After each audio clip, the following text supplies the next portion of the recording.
बिस्मिल्लाहिर्रहमानिर्रहीम। अस्सलाम वालेकुम। मेरा नाम है नवीद शेख और आप देख रहे हैं super team YouTube channel. Afghanistan की अगर बात की जाए तो अफ़गानिस्तान के अंदर बड़ी गूमगू की कैफियत इस वक्त जारी है और जो अफ़गान अवाम है वो एक बेयकीनी की सूरत हाल से दो चार दिखाई देते हैं।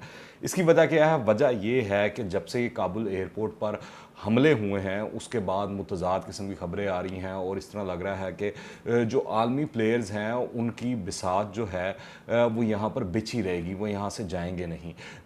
तो इस हवाले से अगर आप देखें तो सदर जो बाइडन जो है वो उनके भी अहम बयानात आए हैं, ड्रोन हमले भी हुए हैं, इसके अलावा तालिबान के अहम बयानात आए हैं। इसके अलावा तालिबान को जो अंदरूनी तौर पर अपनी हुकूमत चलाने के लिए मामलात हैं उसके अंदर भी मसाइल दरपेश हैं। तो ये तमाम सूरत हाल जो है अगर आप इनको कैलकुलेट करें तो इससे ये दिखाई दे रहा है कि जो अफ़गान अवाम है उसकी मुश्किलात अभी ख़त्म नहीं हुई हैं, अभी मज़ीद कुछ अर्सा इस तरह लगता है उसमें इजाफ़ा होता हुआ दिखाई देगा।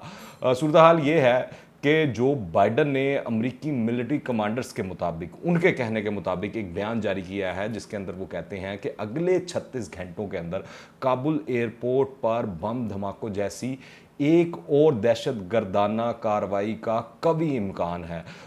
इस हवाले से अब अमेरिका ने अपने जो शहरी हैं उनको मुतनब्बे किया है कि काबुल एयरपोर्ट जाने से ग्रेज करें क्योंकि मज़ीद हमलों का ख़तरा मौजूद है। अब ये समझ से बाहर है कि अगर इस तरह की इंफॉर्मेशन है अमेरिका के पास तो ये जिन लोगों ने प्लान किया है उनको वक्त से पहले क्यों नहीं पकड़ा जाता? अगर जिस तरह के गुज़िश्ता हमला हुआ उसके बाद अमेरिका ने ऐलान किया कि हम ड्रोन हमले करेंगे और टारगेट उन्होंने एक दिन बाद ही अचीव कर लिया, उस जगह पर हमले भी किए और दो लोगों की को मारने का दावा भी कर दिया अमेरिका ने। उनकी आइडेंटिटी के बारे में जो पेंटागन है वो कहता है कि हम बताएंगे नहीं, बताना नहीं चाहेंगे।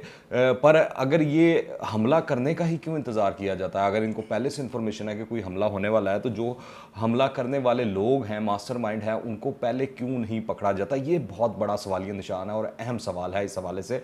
दूसरा, जो बाइडन ने ऐलान किया अपनी पॉलिसी में, उन्होंने कहा है कि अफगानिस्तान में ड्रोन हमले जारी रखे जाएंगे क्योंकि उनका मानना है कि अफगानिस्तान में सूरत हाल जो है बदस्तूर ख़तरनाक है और कशीदा है जिसका नुकसान अमेरिका को हो सकता है। इसलिए अमेरिका ने अपने मफादात के तहत जो है यहाँ पर ड्रोन हमले जारी रखने का ऐलान कर दिया है।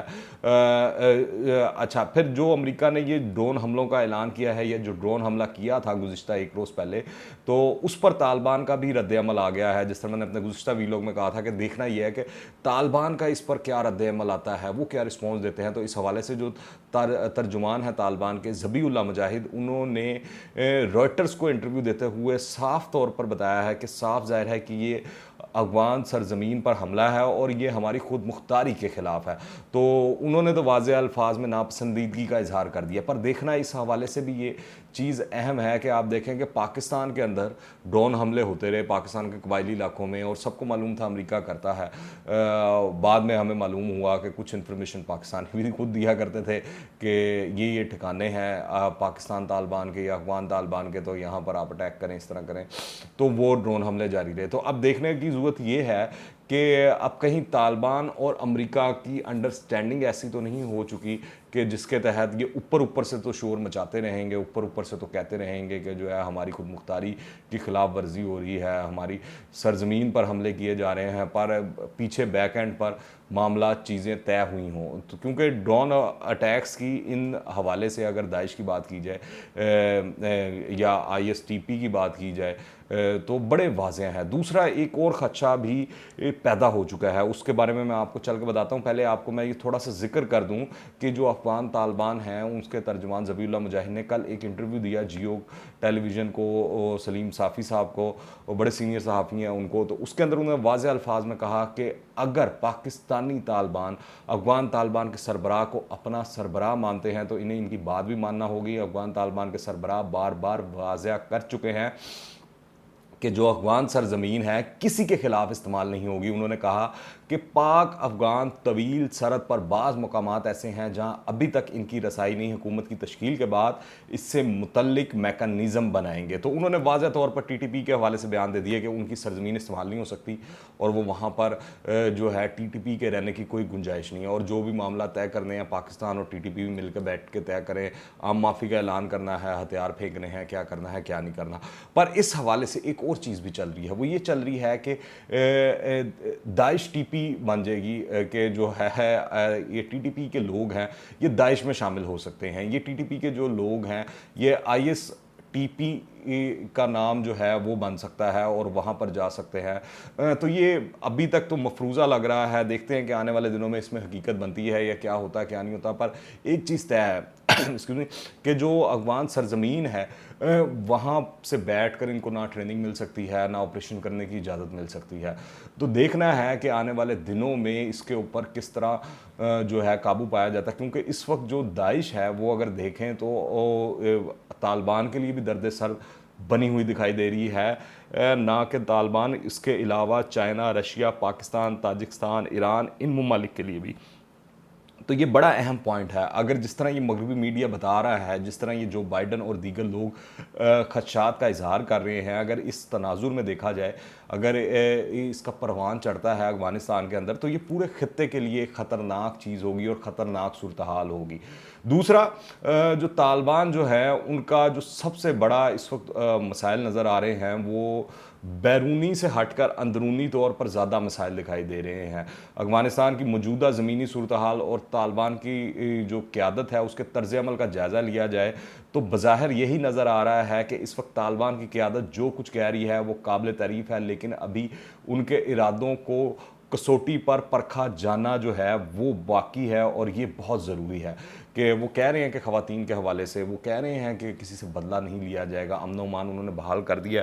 पर यह भी चीज़ देखने वाली है कि तालिबान की हुकूमत के अंदर आज गुज़िश्ता रोज़ पहली दफ़ा बहुत बड़ा एहतजाज हुआ। और वो एहतजाज क्या था? बैंकों के हवाले से था, मईशत के हवाले से था, काम के हवाले से था, जो कि चीज़ बड़ी ज़रूरी है। ये क्यों ज़रूरी है मैं आपको वन बाय वन तमाम चीज़ें बताता हूँ। सबसे पहले अगर आप तेल की बात करें तो इस वक्त अफगानिस्तान जो है तेल की कमी का शिकार है। और जैसे माजी में होता रहा है कि सऊदी अरब जो है माली के साथ साथ तेल भी फराहम करता रहा है, पर इस बार सऊदी अरब कहीं नज़र नहीं आ रहा इस तमाम तनाजुर के अंदर।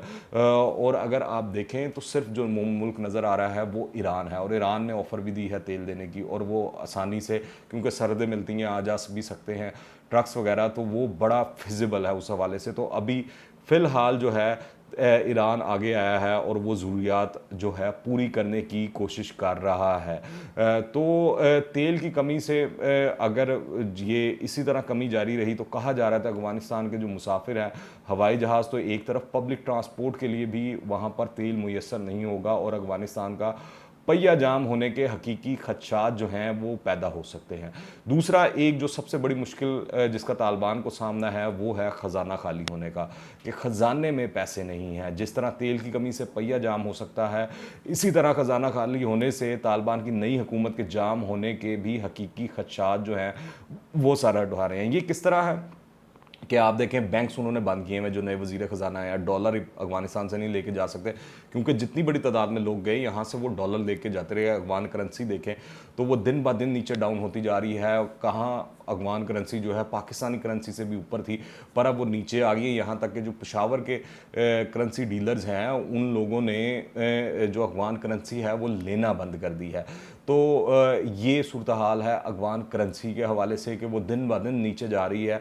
तो इस हवाले से सबसे बड़ा जो अहम इशू अभी दरपेश है तालिबान को, वो मईशत के हवाले से है कि वो अंदरूनी तौर पर कैसा ऐसा माशी सर्कल बनाते हैं, चीज़ें बनाते हैं कि वो दोबारा से स्टेबल हो जाए। और ये बात भी जहन में रखनी चाहिए कि जो जंगजू हैं, जो लड़ रहे हैं, जो तालिबान के या सिक्योरिटी के मामूल लोग हैं, उनको डिसिप्लिन में रखने का जज्बा जो है अपनी जगह, लेकिन पैसा जो है इस सिलसिले में बुनियादी किरदार अदा करता है। अगर आप तमाम सिनेरियो में देखें, जंगें बेसिकली पैसे से लड़ी जाती हैं।